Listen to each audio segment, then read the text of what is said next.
So welcome to the second video. So we're doing a study on Genesis 38. We're just continuing from the previous video. Make sure you've watched the previous video.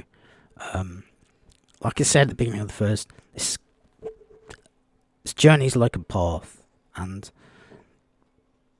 the idea is by going deeper into this, the word, and particularly here Genesis 38, we can take different paths which will end up on the same track, or we can go back and get on the main track. So what we've done is not what I intended to do. So we got down to here. So let's just continue. So we're talking about what this is about. So let's not regurgitate, but basically it's about family and how a family interacts and interrelates in various different ways. So it's very factual, you'll notice, but it's telling the story of how Judah had sons, basically. So what it's about, as we'll see later, is something I call the seed process. So everything that grows, that is living, starts from a seed. So the seed in this case, because we're talking about people, is basically a guy's sperm. That is his seed. So actually, the name sperm and seed is the same in Hebrew. It's the same thing. That's why. Because it doesn't need to be another word in Hebrew. From a Hebrew perspective, it's the same thing. So, we get down to the third son. So what we said about Onan is it means, basically, he was fertile. That's what it's trying to tell us. We'll see later he's not. So already we're seeing lots of things going wrong in the storyline. So we read it and we understand what's going wrong. Well, actually, we don't understand literally what is actually going wrong. And this is the problem why we don't understand. So we don't understand that. We can't answer the question, what does the Genesis 38 mean? Because we haven't got that perspective. And we also, therefore, don't understand God's judgment on Tamar because we don't have that perspective of what's going wrong. We can only see what we think's going wrong, and that's actually not what is not going on. And we'll find that certainly by the end of the next video when we've done the whole thing. So the third one's Shelah. So why is it given that introduction? Because it's important. As we said, repetition in Hebrew it's trying to bring out a focus within the text or the words without saying, in brackets, by the way, this is the focus. It's a mechanical device. So it's kind of gone through this thing, and Judah's married this woman and they've got 3 sons, and you'll see these 3 sons repeated. So just bear that in mind. So what's interesting, and we said about place names. So it's repeated. So Shelah is the 3rd time it's repeated. She gave birth to another son and named him Shelah. But it says Gazib, so there's another place name. So we said about names, not going to repeat that. What I will repeat is there are a lot of names already. It's not just people names, it's place names. And you'll see place names mentioned from time to time, and you'll probably won't in your head think, oh, you won't think anything. But when the place name's not mentioned, you won't think, oh, it's not mentioned. Why is that? Because that's deliberate, because the place name is important to what's going on. Same principle applies, which is the Shem principle, and again we're going to go through that in a separate video. So this is the change in storyline. So Judah's basically got the families. Basically, you won't understand this, and it doesn't say this, but culturally speaking, the families have to come together, and with the couple that they are trying to put together, basically arrange a marriage. So it's arranged within the family, between the families, that includes the couple. So it's not like you've got to marry her. But there's some tradition there where I would imagine that's the case. You're not really given a choice. Now that is supposed to not happen.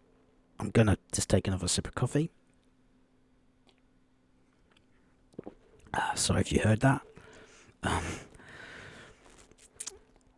But this is tradition. So literally, Judah did get a wife for his firstborn, and her name was Tamar. So this name thing, Tamar's name means straight. So, having read the text, because I asked you to read it at the beginning of the previous video, we don't think Tamar's straight at all. But we can get for her name and this whole Shem principle idea that her name means something. That's her character. She is straight. So already we got a kind of juxtaposition where, don't worry what that word means, but we've got this clashing in our minds between what it's telling us and what we think about Tamar, which leads us to go, why isn't Tamar judged by God? Because she's pretty evil. But actually her name doesn't mean pretty evil, it means pretty good. It means the opposite. So what we think and feel about Genesis 38 before we begun this study, now we've begun to unpack what it's really meaning from its original context, is like it's contradicting what we think and our understanding in some context, whatever that is. And that's the answer to all the reasons why we don't understand Genesis 38. It's the same answer. So what the text says is Judah's firstborn. It doesn't say his firstborn. So highlighting firstborn. Why is it highlighting that? Because he's got to provide an heir. So the whole role, specifically of family and the reason for family. Now, going back to culture thing. So in a culture, there are things that are important and there are things that are less important. So we can't say what's the most important thing in a Hebrew culture, and we're talking about ancient Hebrew, back in the day when this was written.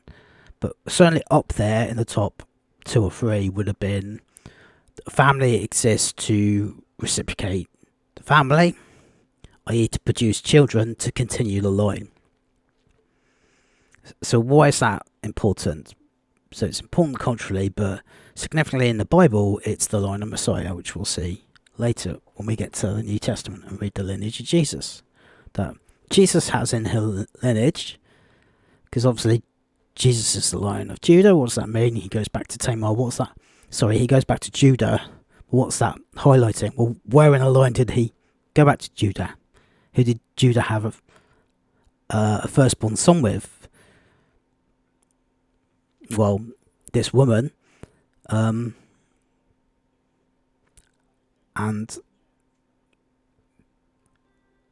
the son they called and they got a wife to continue the line, and her name was Tamar. So before and Tamar can basically create an heir,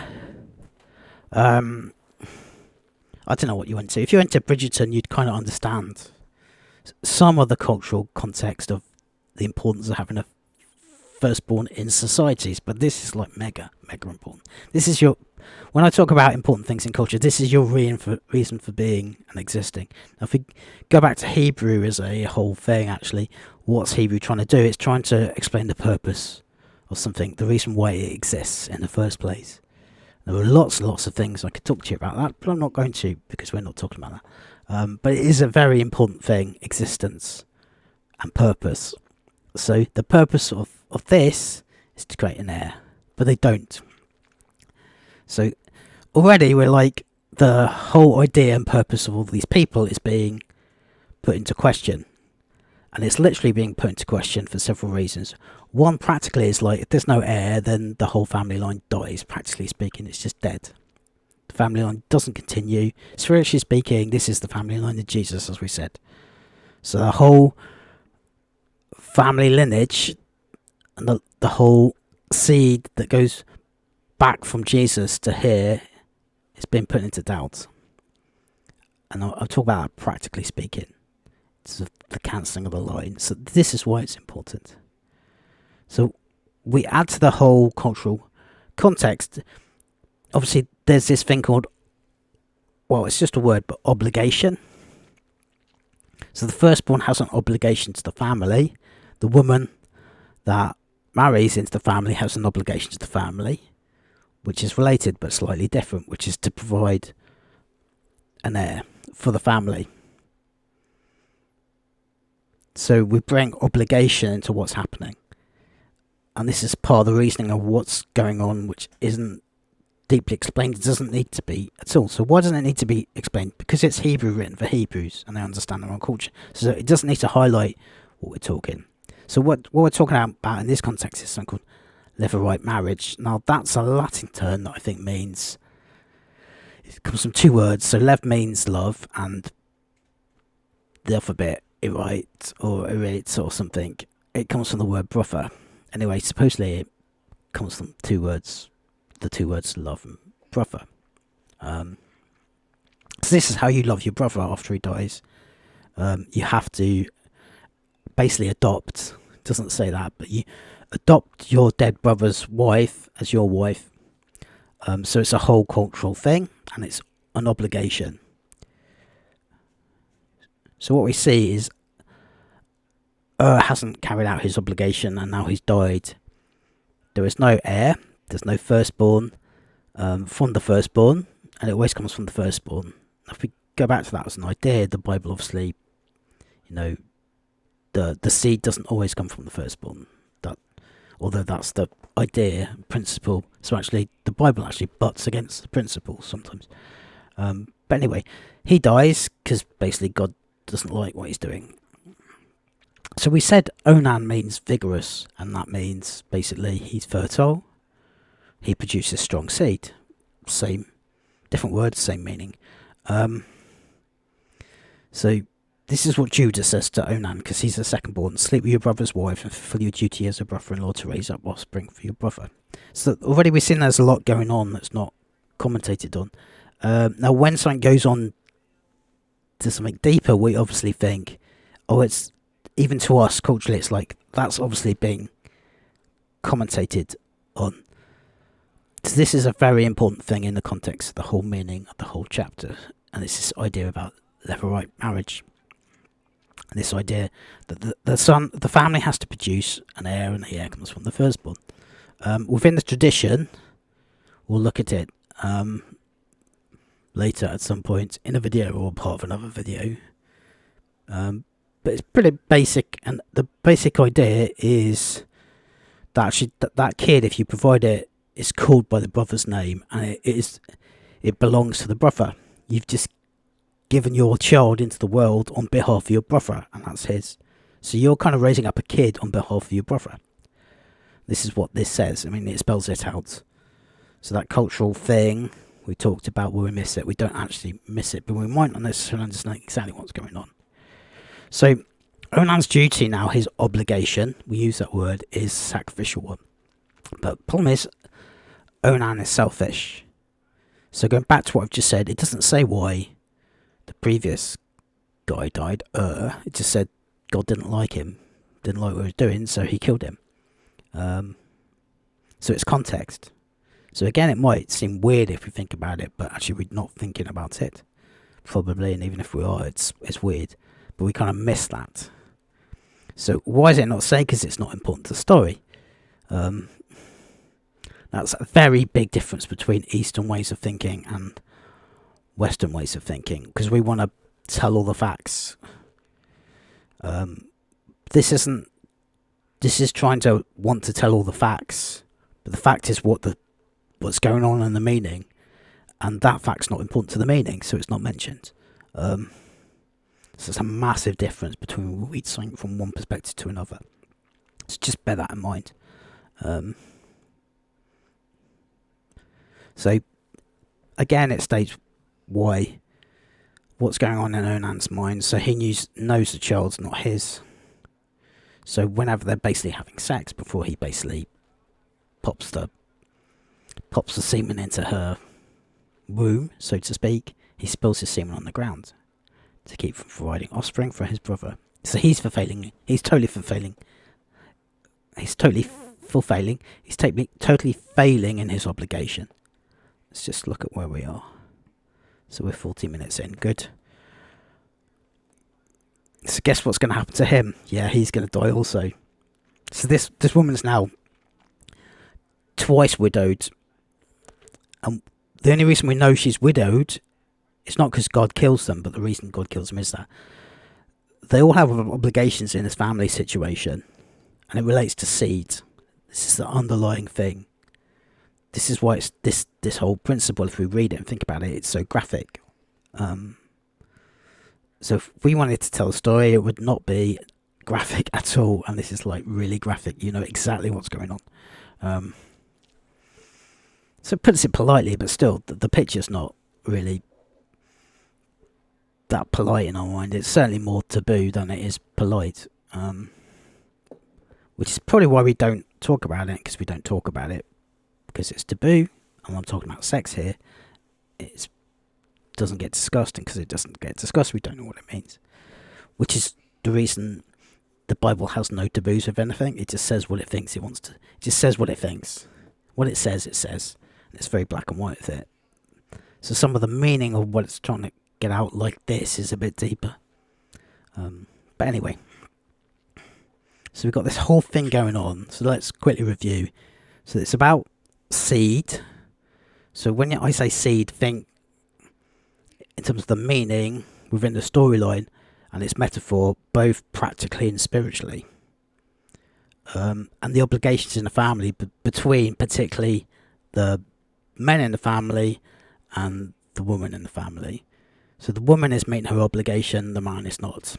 So that there's something in that which we will dive into in another video about the roles of men and women in the church, which this chapter also has something to talk about. As I said, there were two key things we have to learn, and that's not one of them. But that is one of them from the first two keys, and this is why doing this is so important. Doing it I think, for me, this way. So we're not chucking loads of facts. We're building like a house from the bottom up. So these are two foundational truths. Anything else must be built on them. So if we don't understand the foundational truth of these two truths, we won't understand what it's saying about the relationship between men and women in the church. So we're putting that into context. So when we're doing that video, it's in its proper context from the meaning from this. And obviously we get meaning from that from other things. But they overlap and they don't contradict. So we take the different parts in the Bible that talk about men and women, including this, we put them together and we see the role of men and women in full stop, and therefore in the church. And that's giving that context, and that's giving a specific context to the meaning of this. So that fundamentally is one of the top handful of things we learn, which is the role of women, full stop, why God created women, why he created men and women, what the difference is, and then we can begin to unpack the question we weren't going to answer before. So I hope you see why I'm doing this like this, but if you don't, it doesn't matter. Just take from it what you can.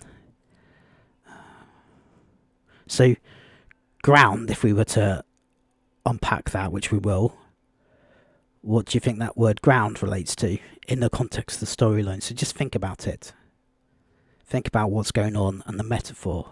Now the metaphor or the abstract meaning of the passage is actually buried mechanically within the Hebrew, believe it or not. And when we go through that properly later in the video, you'll be able to understand why. Again, you're going to have to take that as given. Don't take it as given just because I'm saying it. Never take anything given until you understand it. But I'm going to explain it to you then, and then you can choose for yourself whether you take it for given or not. But at the moment, you're going to have to. So let's review. So a family, relationships, men and women, they've got to have basically procreate, to put it politely, to provide an heir. So when how they give life to an heir is they procreate, whatever happens, and basically the man's semen goes into the woman. And again, we can talk about all sorts of things and same-sex marriage. But the fact is, if a same-sex marriage wants to have a child, this is how they still have to have a child. So they have to take a woman outside the marriage, bring her in, and then the semen's got to be injected some way into her womb. There's no other way to have a child, basically, at the end of the day. This is Mother Nature's recipe. Without singing the bare necessities of life. So just bear this all in mind. So what do you think the word ground means? So what I'd like you to do is pause the video and think. So the word in ground in Hebrew means ground, funnily enough, but it's the word Adamah. So can you think of a word that relates to Adamah that is in the Bible? And if you're thinking Adam, you're right on the money. So if you actually go back to Genesis and you go back to the Hebrew, and this is part of the thing with, this is kind of the principle of the Shem principle about names and people being called for a reason. So when we read about the creation of Adam and the Bible says he's called Adam, it says because he was taken out of the ground. Now we read that and don't think much about that, but in the Hebrew, Adam, Adamah. So it's repetition again. So it's taking the root word of Adam and it's adding an H, so it's a hey. So the root word is Adam, it's a 3-letter root word in Hebrew. It becomes a 4-letter word when you change it to ground and you just add a hey, because they relate. So it's repeating this, so it's bringing Adam back to the storyline without telling you it's bringing Adam back to the storyline. So for us, it's giving us far deeper meaning on what's actually happening without us actually understanding it. But if we're understanding it, we do understand that that's what's happening without actually saying anything. So this is a mechanical basis of how Hebrew works with this root system, the Shelah, I said in the previous video. So the fact it says ground again, and he's spilling his semen on the ground, means he's not able to create an Adam. And actually means more than that. I mean, naturally speaking, that would be a fact. But if you add ground, where does ground come next?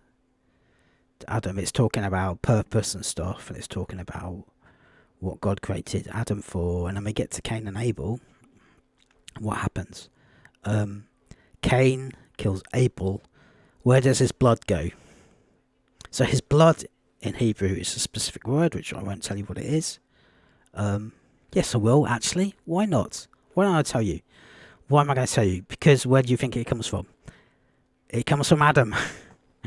So, Adam is a 3-letter root word, as I said. So it's spelled ADM. The second A in Adam for us is a vowel, so that's not how you spell. So it is a 3-letter root, ADM.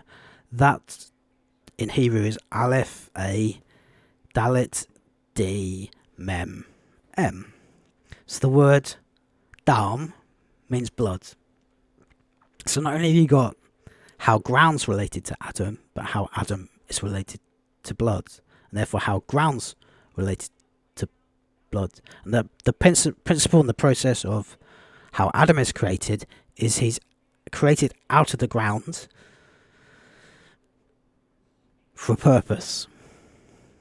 So what's in the ground comes out of the ground, and you've got a man, or a person, a human being. Now, Adam actually literally doesn't mean man, it means human being.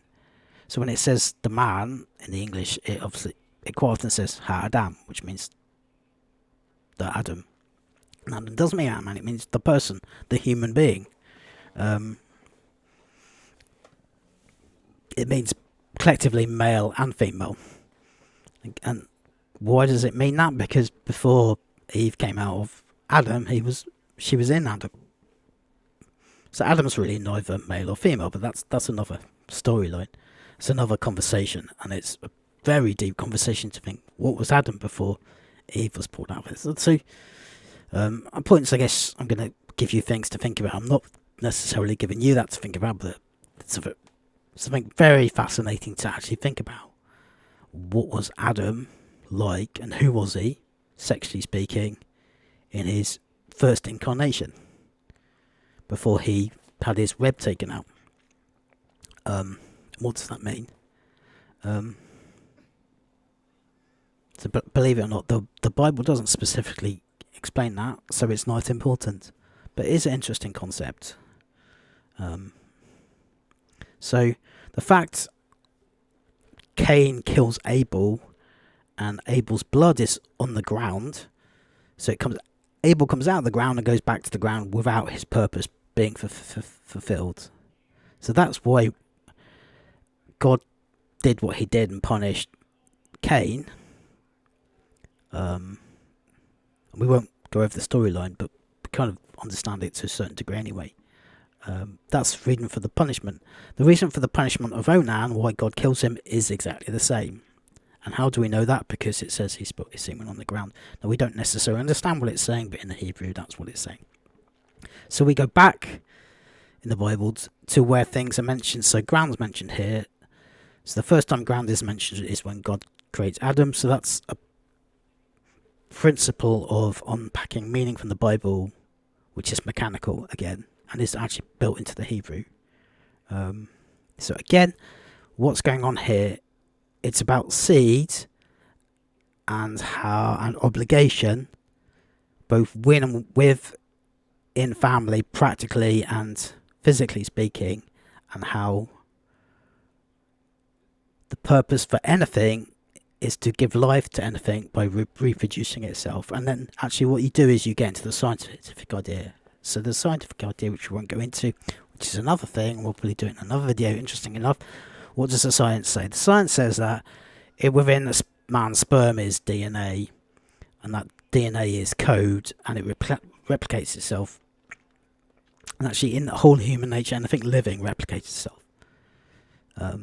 So the goal and the purpose of what we're talking about in terms of the seed process is to replicate that DNA, scientifically speaking, and to continue the line.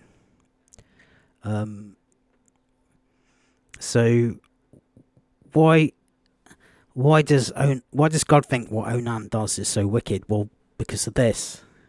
Because that is a creational, what I call a creational mandate. We'll talk about that in another video later. Creational mandate of the purpose.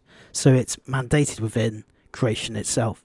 Because that's the way God created creation, to perpetuate itself. And that's basically what the whole seed process is, which again, I'm not sure I said, but we'll look at in another video. So these are the underlying reasons. So we then can take that practically out of the context of a family, physically speaking, and we can put it into the context of the church, spiritually speaking. And we can add to that the roles of men and women in the church, and it's the same thing.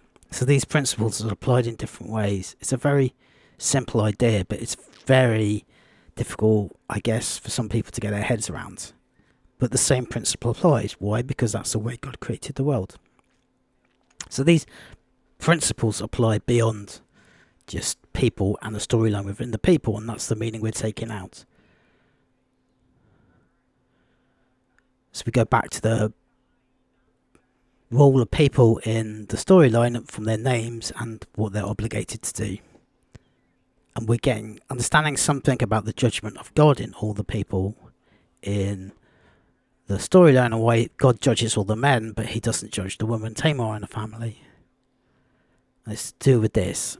So that is, in many ways, you could look at it different ways, but I call it a higher law. So you could write out a law, so like the Ten Commandments would be a written out law. Now, to me, what the Bible's trying to do, in terms of that whole legal system, so to speak, is it's certainly what it's trying to do is not what I'm saying, but what it does, in part, it also does other things, is point out these higher spiritual laws. And this is one of them, this old seed process. So the spiritual law here is anything that is living, its goal, its purpose in its life is firstly to reproduce after itself. Or what that thing is, dies. Whether it be an animal, a plant, or human being, or it be anything that's alive, its lineage basically dies. So it has to reproduce. So this is one of the purposes in creation. Actually, if you think about it, it's built into creation by God. So God comes and creates the world, and he puts this process within creation, and actually says that in Genesis, which we'll cover in the video later. So the creation doesn't need God to come and continually create, but God creates creation to reproduce by itself, so it doesn't need him to come in. So what happens? God gives it to Adam and says it's yours, basically. So you ask yourself, why? What's God's role in the world? Well, that's God's role in the world, but we want to attach blame to God for what happens in the world, despite the fact that completely contradicts how he created the world to exist. Now, you could say he didn't create the world to exist very well because of what happened. Perhaps he knew what was going to happen, but that's the way he created the world. So it's not directly his fault. We see that creation is good. So that process itself is good because everything's good in creation. Yeah? So that's a whole process, and where we actually get meaning out of that is this process, and we'll see that later on. So that's the second meaning.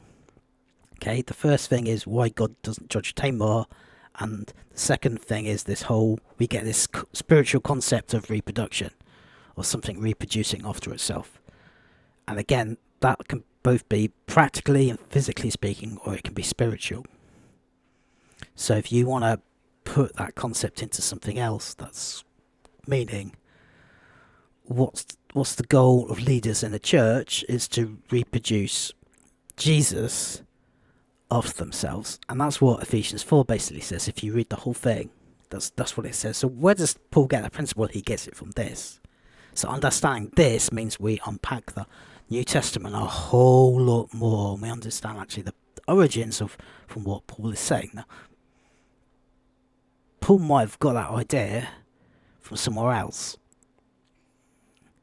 but the same principle applies. Wherever he got it, they either got it from here, and it goes all the way back to Genesis. Now, I work in digital marketing and work with search engines, and there's this thing called first found, where if you find something first as an idea, it's important. More important than when it's mentioned before. And the same applies biblically, actually. The origins of what things mean are when they're first unpacked by the Bible. So actually, we get this whole idea about seed and ground and everything related to what we're talking about from Genesis. So Genesis actually is really important to the story, fundamentally, without unpacking that. We will unpack it when we look at the seed process as part of our journey. So basically, what he thinks, God thinks what Onan's doing, I'm just checking the time, is wicked in the Lord's sight, so God puts him to death also. So this is part of the cultural purpose. Something different happens now in verse 11. So what we can see if we read it is Shelah is obviously the third son. What's going to happen? Because we know this cultural system of the firstborn dies, basically the woman gets passed culturally speaking. Well, she gets passed culturally speaking, but practically speaking, she gets passed like a parcel from one brother to another, and they don't really care about her, don't really care about their obligations to her, and their obligations to family. She's kind of just this, it's not saying this, but what I'm reading from what I see in the storyline is she's a bit like a piece of meat. And she shouldn't be a piece of meat, because at least the men in the story are obligated to her and they should be fulfilling their obligations, and they're not. So the men aren't being men. So if a man's a man and you take a woman and you marry them, and then the woman can't be a woman. So how's a man and a woman in marriage? Well, the woman helps the man be a man, and the man's helped to be a man by the woman. That's the whole one flesh idea. The Bible says marriage is one flesh. They basically can't do it on their own. That's more important than saying what I just said, though. What I just said is true. The point is they can't no longer do it on their own. So Judah's lineage has to continue. So Tamar needs the brothers to fulfill the obligation and actually he needs the father-in-law. She needs the father-in-law Judah to be, and this is where he particularly fails in his obligation. So we've seen him earlier, he's on the wrong path, he's doing things he shouldn't be doing, and he's not taking God's path, if we want to use that phrase. So obviously the issue here, and this is what it's saying, so what it's not saying, and again, this goes back to the fact the Hebrew says things without actually saying them. So what we get from the passage is like, Judah's in grief. Why would he be in grief? Well, naturally speaking, he should be grieving because not only is one son dead, he's two. So what is Judah thinking? What's his intention? Man, I don't want my third son to die. Now, whether that's going to happen or not, we don't find out because Tamar doesn't marry Shelah, but it doesn't matter. The reason it doesn't matter is Judah is obligated, and Shelah is obligated, and Tamar is obligated. So who's meeting up to the obligations? Tamar. So again, why isn't Tamar judged? Well, fundamentally, she's following the process, the spiritual process we just talked about, but also in terms of obligations, she's practically following it as well. She's doing her part. And as we said before, for the woman to be a woman, it needs a man to participate in a marriage.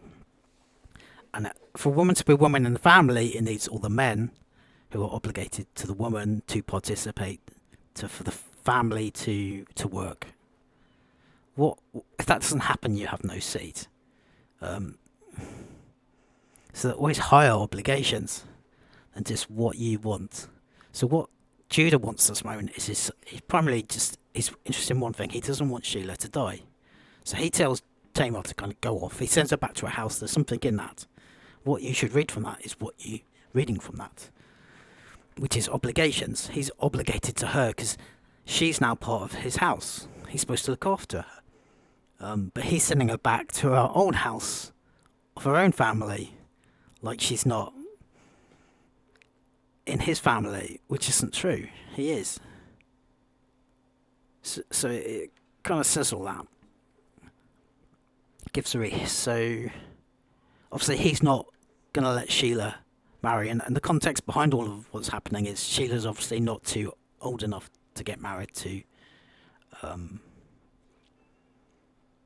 Tamar or to anyone really. He's not of marriageable age.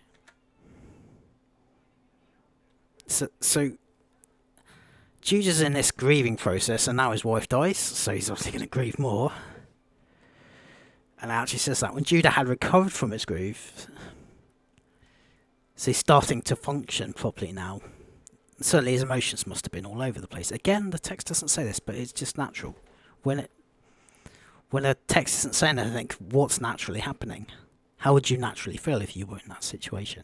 So he's recovered a bit. He goes up to Timnah. So he's getting back to his way of living, which is, it would have been agricultural, hunter-gatherer, kind of into an agricultural, if you look scientifically. We won't get into that.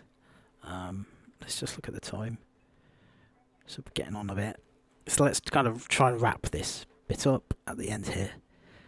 So it goes up to Timnah. So place name again. So that's going to be important. And the practicalities of looking after his own sheep, which provides for the family. That's his role as breadwinner, so to speak. So again, he goes to see his friend.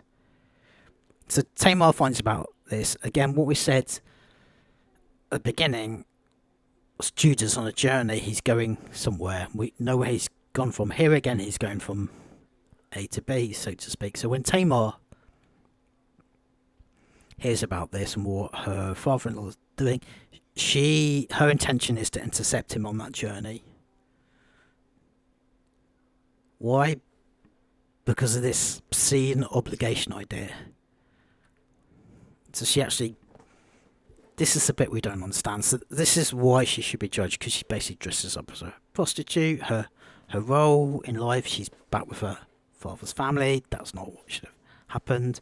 She takes off her widow's clothes, covers herself with a veil, which I guess culturally is what prostitutes did back then. So she's disguising herself so he won't recognise her. Sat down at entrance to a name, which is on the road to Timnah. Again, it's spelling all this stuff out. A to B. Well, A to C really, via B. So she intercepts him on this journey. And this is the reason, it's the same reasoning. Because he's not fulfilling his obligations to her, and she's committed to this process providing a child, providing an heir. So she's going to make her obligations, and if the way she does it is not right, but her wanting to do it is right. So this is what's underlying in the stories, and what's really going on is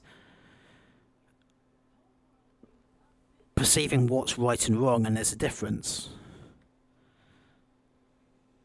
between what she does that's wrong and what the men in the story do that's wrong. And it's pointing out there's this higher law that exists, which makes what she does basically less evil than what they do. Now, in our minds, we've got that upside down, so we have to correct our thinking, and this is what the Genesis 38 is, and this is the reason God put it in the Bible.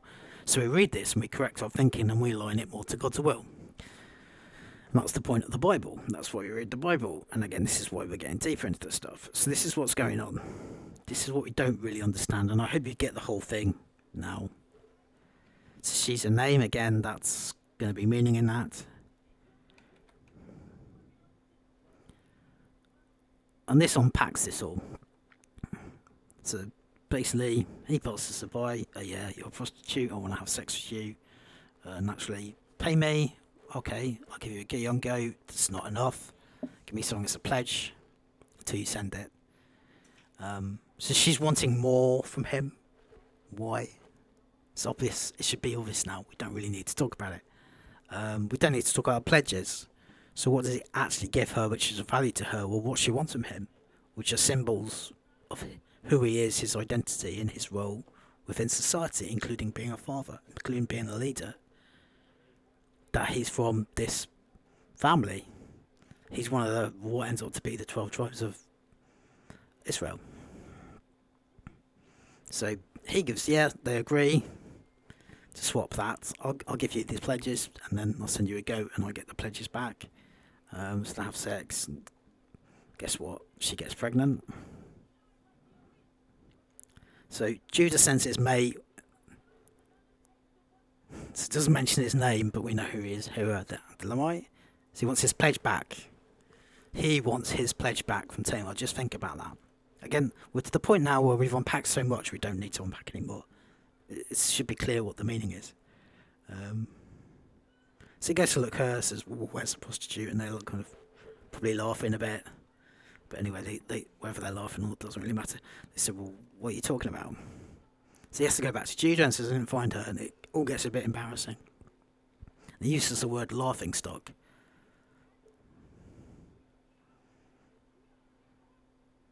So he's prepared to pay for a goat. Just a goat. She wants something more. In the meantime, because he's so desperate, now he's not grieving anymore, to basically have sexual intercourse with a woman out of wedlock as well. I mean, talk about weird stuff and obligations. I mean, this is the thing. We think what she's doing is weird and that she should be judged, she's evil. But what he's doing, even if that is true, can hardly be considered better behaviour. So skip 3 months. She's obviously showing. Someone says to Judah, oh look, your daughter-in-law, Tamar's guilty of prostitution. She's pregnant. So what is Judah's judgment? What is our judgment in her? She should be brought out and be burned to death. Now that might not be our judgment on her, but we're still judging her. So that's pretty harsh there. So he not only wants to kill her or wants her put to death, but he wants to burn her to death, which seems a bit grisly for me. That's probably the last way I'd want to be put to death as a punishment. So before that happens, she basically is like, okay, in that case, I'm pregnant by the man who owns these. So it's about ownership, who he is, what he owns, responsibility and obligation. And guess what she's pointing out? You have failed to live up to your obligations. And this is why I did this. So I've got these now. I've only got these as a representation of your obligation, but I've got them. I've got them that proves that you basically didn't. I mean, she's not saying this, but this is the reason. This is the spin I would put on it, whether it's a spin or not. I had these. I fulfilled higher spiritual laws than just these laws we have about kind of the relationships we have, and you haven't. So if I should be put to death, what should happen to you is maybe not what it's implying. It's probably what I'm thinking at the moment. And what's his response? Totally changes. She is more righteous than I, since I wouldn't give her to my son Shelah. And he's explaining the reasons. He's not fulfilled his obligation. And we're going to leave it there. So that, again, to conclude the two videos in the previous, there are two reasons what the Genesis 38 is trying to teach us. So one is this: there's this thing about we don't understand the text because we are judging the storyline. We are judging Tamar in the storyline as if we're Judah, despite the fact that actually the Bible's trying to course correct us, because we see Judah's judgment, we see how it changes, but we're not changing our judgment. Why? Because we're judgmental. So it's a good check on how judgmental we are, and actually how religious we are. Do we want to judge her like Judah judges her, or do we not want to, or do we want to judge her like God judges her? Well, this is why we read this and we don't understand it, because we actually want to judge her unlike God judges her and like Judah judges her. So every time we're reading this, we're not getting the right meaning, because we need to have a mind shift in our ways of thinking that relate to God and his grace and his judgment, and about being religious. So if you don't understand it, it sort of proves really that you're more religious than you should be, that you regard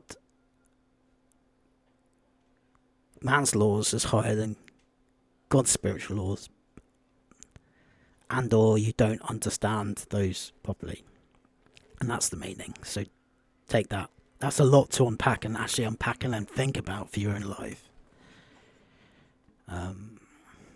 So we'll conclude that. So the second is this seed principle that we've begun to uncover, and we'll see what happens at the end of the storyline, which is the second meaning, and explains something greater or something important in that second thing to do with the seed process.